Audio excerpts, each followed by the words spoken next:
جو بجوڑ کے اندر دہشت گردی کا حملہ ہوا جس میں ابھی پتہ نہیں چل رہا لیکن 40 شہادتیں ہو چکی ہیں اور کہتے ہیں 50 لوگ اس وقت بری طرح زخمی ہیں. تو میں ساری قوم کی طرف سے ان کے گھر والوں کے لیے، ان کی فیملیز کے لیے، بچوں کے لیے، ان کے بڑوں کے لیے، ماں باپ کے لیے جو شہید ہوئے ہیں، ہم سب آپ کے لیے دعا کرتے ہیں کہ اللہ آپ کو ہمت دے، طاقت دے، صبر دے اس مشکل وقت سے گزرنے کا، اور ساری قوم آپ کے ساتھ ہے. جب ساری آپ کی resources, intelligence agencies, security forces, ان کا صرف ایک ہی مقصد ہو کہ ملک کی سب سے بڑی جماعت اس کو کسی نہ کسی طرح ختم کیا جائے، ہر قسم کے ان کے اوپر کیسز کیے جائیں، ان کو جیلوں میں ڈالا جائے، ان کے گھروں کے اوپر حملے کیے جائیں، ان کے رشتہ داروں کا پتہ چلواؤ، ان کی بزنسز بند کرو اور کسی نہ کسی طرح ان کو ختم کرو. جب ایک حکومت کا ساری توجہ ادھر آ جاتی ہے تو وہ کیسے، جو نظر آ رہا ہے کہ دہشت گردی بڑھتی جا رہی ہے، وہ کیسے اس کا مقابلہ کرے گی؟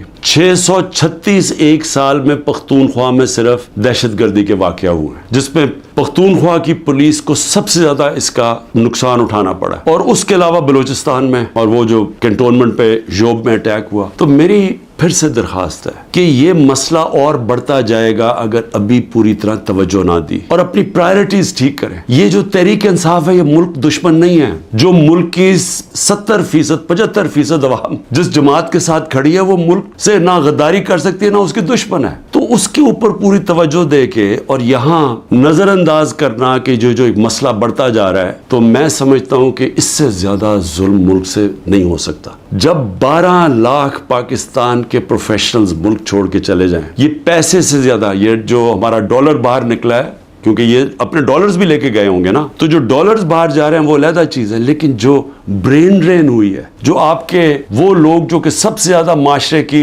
اٹھانے میں ان کا ہاتھ ہوتا ہے، پروفیشنلز کا، وہ جب ملک چھوڑ کے جا رہے ہیں، بزنس مین وہ ملک چھوڑ کے جا رہے ہیں، جو آپ کے ڈاکٹرز ہیں، ہاسپٹلز میں جو ڈاکٹرز ہیں، جو اسپیشلسٹ ہیں، جب وہ ملک چھوڑ کے جا رہے ہیں تو مجھے بتائیں ملک کا کیا مستقبل ہے؟ اور وہ اسی لیے ہے کہ کسی کو سمجھ نہیں آ رہی ملک جا کدھر رہا ہے، کہ ایک پارٹی کو ختم کرتے کرتے سارے ملک کے ادارے تباہ کر دیے. کسی ادارے کے اوپر لوگوں کو اس وقت اعتماد نہیں ہے. FIA کو تو لگایا ہوا ہے کہ جی کسی نہ کسی طرح پکڑو عمران خان کو اور یہ PTI کی لیڈرشپ، کسی طرح سائفر پہ پکڑ لو. یہ نہیں پتا کہ سائفر جتنی سائفر پہ بات ہوتی ہے تو ساری انگلیاں ان کے اوپر آتی ہیں. نون لیگ کے ڈیفنس منسٹر نے بھی کہہ دیا ہے کہ جنرل باجوہ نے تو ہمیں پہلے سے بتا دیا تھا کہ میں یہ گورنمنٹ گرانے لگا ہوں. اس نے تو یہ کہا ہے کہ اگر کرونا نہ آتا تو یہ تو 1 سال کے اندر گورنمنٹ گر گئی تھی ہماری، اور پنجاب تو وہ پہلے گرانا چاہتے تھے. اس کے بعد کہتے تھے تم سینٹر بھی لے لو. ہمیں تو یہ پتا تھا کہ سازش ہوئی ہے. لیکن یہ بھی ایک اور سوال اب اٹھتا ہے کہ کیسے کوئی آدمی جو گریڈ 22 کا ایک آفیسر ہے، کیسے وہ کس فورم پہ فیصلہ کرتا ہے کہ کون سی حکومت رہنی چاہیے، کون سی جانی چاہیے؟ کیا بند کمرے میں اتنا بڑا فیصلہ ہونا چاہیے جس کی اتنی بڑی قیمت قوم ادا کر رہی ہے؟ آج 14 مئی کو پنجاب کے الیکشنز کانسٹیٹیوشن کے مطابق سپریم کورٹ آرڈر کرتا ہے، گورنمنٹ مانتی نہیں ہے. اسی وقت مجھے ویسے افسوس سے کہنا پڑتا ہے کہ سپریم کورٹ کو اس وقت اپنی ریٹ قائم کرنی چاہیے تھی. ہمیں افسوس ہے کہ انہوں نے اس حکومت کو آئین کو توڑنے کی اجازت دے دی. جب آپ نے ان کو کوئی ایکشن ہی نہیں لیا تو اس کا مطلب گورنمنٹ اور تو چوڑی ہو گئی. اب تو کھل کے کہہ رہی ہے کہ اگر سپریم کورٹ فیصلہ بھی کرتا ہے ملٹری کورٹس پہ ہم مانیں گے نہیں. جو اس حکومت نے کیا ہے عورتوں کے ساتھ جو کیا ہے، پہلے تو یہ چھوڑے نا کہ ہمارا دین کیا کہتا ہے کہ کیسے کیا رویہ ہمارا ہونا چاہیے اسلام میں عورتوں کے ساتھ. اس کے بعد ہمارا جو کلچر ہے، میں بار بار لوگوں کو بتاتا ہوں کہ میں جب پہلی دفعہ باہر گیا پاکستان سے تو میں حیران ہو گیا. اس طرح کی عورتوں کی عزت باہر نہیں ہے، مغربی معاشرے میں نہیں ہے جو کہ ہمارے معاشروں میں ہے.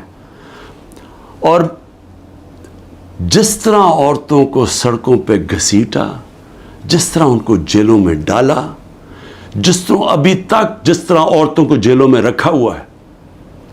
اور میں یعنی حیران ہوں کہ کیا ڈاکٹر یاسمین کسی یہ بلڈنگ جلانے میں تھی ملوث؟ کیا عالیہ حمزہ تھی؟ کیا طیبہ تھی؟ کیا صنم تھی؟ کیا ختیجہ؟ انہوں نے کوئی بلڈنگ جلائی ہے؟ ان کو اتنی بڑی سزا کہ 80 دن سے یہ جیلوں میں ہیں. اور بھی عورتیں ہیں. کوئی جیو فینسنگ میں کوئی عورت مل گئی، اس کو پکڑی جیلوں میں ڈال دیا. اور ان کے بچے ہیں، اور اس کے باوجود ان کو جیلوں میں رکھا ہوا. یہ کون سے معاشرے میں ہوتا ہے؟ اور یہ پرامن احتجاج تھا. پرامن احتجاج آئین ہمیں حق دیتا ہے. یہ پاکستان کا قانون نہیں توڑا تھا کسی نے. اس سے بڑا ظلم کیا ہو سکتا ہے کہ 50% آپ کی آبادی آپ ان کو پالیٹکس سے باہر نکال دیں، جبکہ وہ شرکت کرنا شروع کر دی تھی. ایک سیاسی شعور پیدا ہو گیا تھا جس میں عورتیں کیا، بچے، نوجوان، بوڑھے. لیکن جو عورتوں کی شرکت تھی، مجھے ایسے لگتا ہے کہ یہ پلان کے تحت، یہ پلان کر کے عورتوں کو سیاست سے باہر کیا جا رہا ہے. جس طرح انہوں نے اوورسیز پاکستانیز کی ووٹنگ کینسل کروائی، ہم نے جو ان کو ووٹنگ رائٹس دلوائے تھے، ہم نے حضرت امام حسین کی شہادت سے کیا سیکھا؟ تو جب پتا تھا کہ وہ پوری کی پوری فوج سامنے کھڑی ہے، پیچھے نہیں ہٹے، جھکے نہیں. اور جو ان کی شہادت تھی، جس طرح علامہ اقبال کہتے ہیں کہ صدیوں تک مسلمان جب کھڑا ہوتا تھا ظلم کے خلاف، غلامی کے خلاف، تو وہ لا الہ الا اللہ اور امام حسین، حضرت امام حسین کی جو شہادت تھی وہ ہمیشہ یاد رکھتا تھا. وہ جو پتہ ہوتے ہوئے ایک انسان کو کہ ہم جیت نہیں سکتے، یعنی کوئی میری موت ہے، میں یہ جو اب کھڑا ہوں اسٹینڈ کے اوپر تو میں زندہ نہیں رہوں گا، اس کے باوجود وہ عشق اتنا ہوتا ہے اوپر والے کے ساتھ کہ وہ کہتا ہے کہ میں یہ کوئی نہ سمجھے کہ میں خوف کے بت کی وجہ سے کسی کے سامنے جھک گیا ہوں. اور یہ ہوتا ہے کہ جس کی جو انہوں نے بیج بو دیے کہ ہمیشہ مسلمان دنیا میں ظلم کے سامنے جب لوگ کھڑے ہوتے ہیں تو ان کو یاد آتا ہے وہ اس قربانی کا. یزید نے کیسے یہ ظلم ہونے دیا تھا، وہ کیوں کامیاب ہوا؟ کیونکہ کوفہ کے لوگ اتنے خوف زدہ تھے. اس نے اپنا گورنر، ظالم گورنر کو رکھا تھا وہاں، اس کے ظلم کی وجہ سے وہ اتنے سہمے ہوئے تھے، وہ اتنے ڈر گئے تھے یزید کے ظلم سے کہ وہ نکلے نہیں. انہوں نے اتنا بڑا ثانیہ اسلام کی تاریخ میں ہونے دیا اور وہ ساری زندگی پچھتاتے رہے. میرے پاکستانیوں یہ یاد رکھیں، یہ جو ظلم کیا جا رہا ہے، آپ کے اوپر خوف ڈالا جا رہا ہے کہ یہ جی وہ جیل میں پکڑ لیں گے، وہ گھر توڑ دیں گے، وہ یہ کر دیں گے، وہ مار دیں گے، وہ ویگو ڈالا آ جائے گا. آپ اس سے اپنے آپ کو آزاد کریں. یہ جس وقت آپ نے یہ فیصلہ کیا کہ ہم رائے حق کے اوپر کھڑے ہیں، ہم ظلم کے سامنے نہیں جھکتے، ہم اپنی آزادی لے لیں گے. میرے اوپر 180 سے اوپر کیسز ہیں. میں پچھلے 2 مہینے میں تقریباً 350 مختلف کیسز کے اندر عدالتوں میں جا چکا ہوں. ایک دن میں 19 کیسز کا میں نے سامنا کیا اور میں یہ کرتا جاؤں گا. ہو سکتا ہے کہ میں نہ کر سکوں یہ مجھے جیل میں، کیونکہ پوری کوشش کریں جیل میں ڈالنے کی، میں اس کے لیے تیار ہوں. لیکن میں یہ بتانا چاہتا ہوں کہ یہ جو مرضی کر لیں، میں کھڑا ہوں. میں کسی صورت یہ ان کے حربوں کی وجہ سے، ان کے ظلم کی وجہ سے میں کسی صورت ان کے سامنے جھکوں گا نہیں. اور میں یہ چاہتا ہوں آپ بھی، ساری قوم فیصلہ کر لے کہ ہم یہ ظالم کے سامنے نہیں جھکیں گے اور انشاءاللہ ہم آزاد ہو جائیں گے.